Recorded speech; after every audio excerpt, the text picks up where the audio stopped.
Olá, oitavo ano, tudo bem? A aula de hoje é dedicada à correção dos exercícios solicitados na aula anterior. Antes disso, eu gostaria, por favor, que você escrevesse em seu caderno o nome da Escola Terra Mater e a data da aula de hoje, dia 2/7, quinta-feira. O conteúdo e a habilidade, você não precisa repeti-los, porque você copiou na aula de ontem. Então, são os mesmos. Conteúdo é relato pessoal e a habilidade é conhecer as características do gênero textual, relato pessoal. Nós faremos, então, a correção dos exercícios, ok? Então, são exercícios da página 20 e da página 21, referentes ao texto que nós trabalhamos na aula de ontem, em busca de uma ancestralidade brasileira, que traz aí um relato pessoal da vida do Daniel Munduruku, ok? Então, é um texto que apresenta questões relacionadas à autoestima, também à identidade desse personagem, desse protagonista da história, em reconhecer-se como índio e se valorizar, e também apresenta ali questões ligadas ao autoconhecimento, não é verdade? Bom, vamos à primeira questão? Releia com atenção o trecho inicial do relato de Daniel Munduruku. Nasci índio. Foi aos poucos, no entanto, que me aceitei índio. Relutei muitas vezes em aceitar essa condição. Tinha vergonha, pois o fato de ser índio estava ligado a uma série de chavões que se cuspiam em mim. Índio é atrasado, é sujo, preguiçoso, malandro, vadio. Eu não me identificava com isso, mas nunca fiz nada para defender minha origem.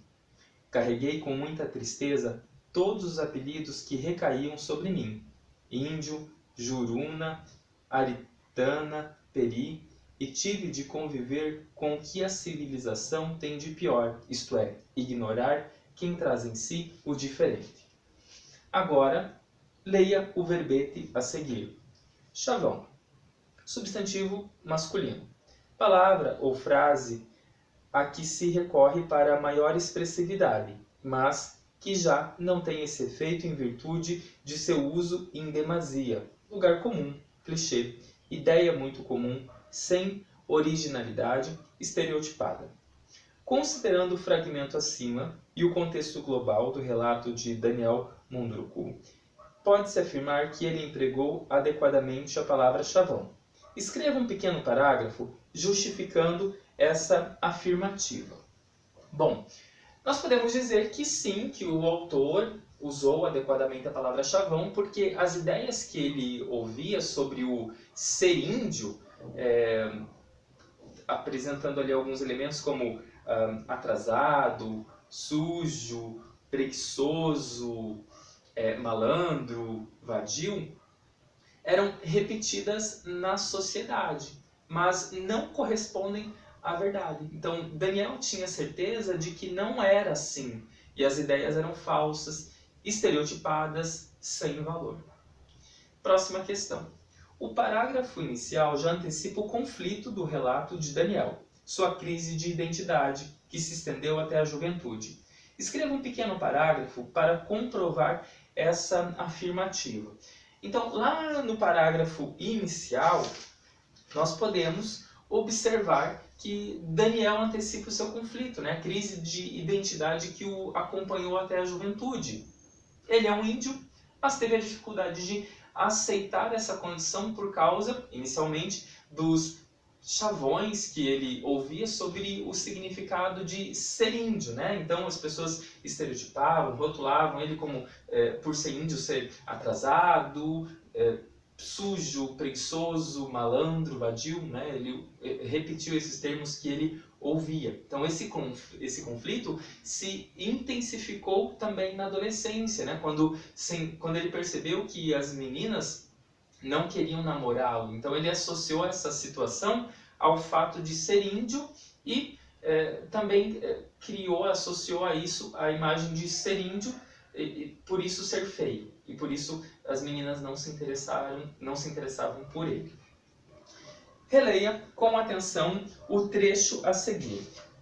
Ao chegar ao rio, pediu que eu fosse até uma pequena queda d'água, sentasse numa pedra e observasse todos os movimentos que o rio fazia. Não fazia ideia do que pretendia. Enquanto permanecia ali, ele não se moveu do lugar. acocorou-se na parte baixa do rio e jogou água sobre seu corpo com as mãos em concha. Vez por outra olhava para mim e apontava para a água como se dissesse que eu também devia olhar para ela. Pode-se afirmar que esse trecho corresponde ao clímax da narrativa. Por quê?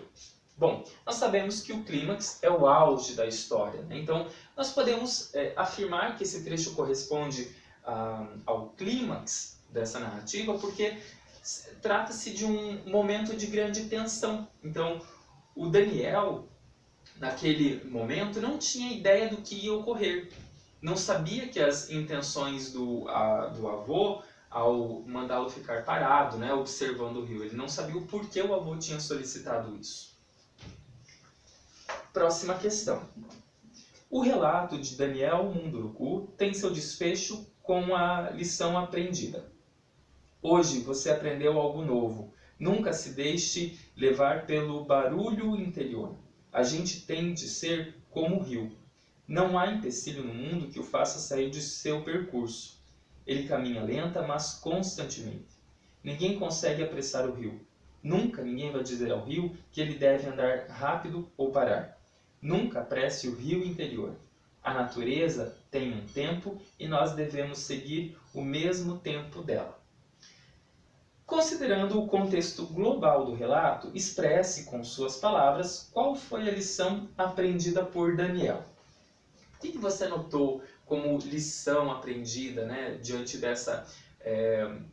desse comentário, dessa reflexão do avô? Né? Então, você pode dizer ali que o Daniel aprendeu que tudo tem um tempo certo para acontecer, portanto, não era necessário que ele se inquietasse ou sofresse tanto com tudo o que estava acontecendo, né? Assim como o rio tem o seu curso, tem o seu tempo para percorrer, o Daniel também deveria viver a vida com paciência, com tranquilidade, né? Porque com o tempo tudo se resolveria. Então fica aí a lição dada pelo avô do Daniel. Bom, como atividade, eu quero, por favor, que você realize um mapa conceitual, um mapa mental ali com as principais características desse gênero narrativo, ok? Desse gênero textual. Então, quero, por favor, que você faça de forma bem colorida, de forma bem criativa. Para isso, assista novamente a aula do dia 1º, quarta-feira, ok? Desejo a você um bom final de semana, bons estudos e até a nossa próxima videoaula.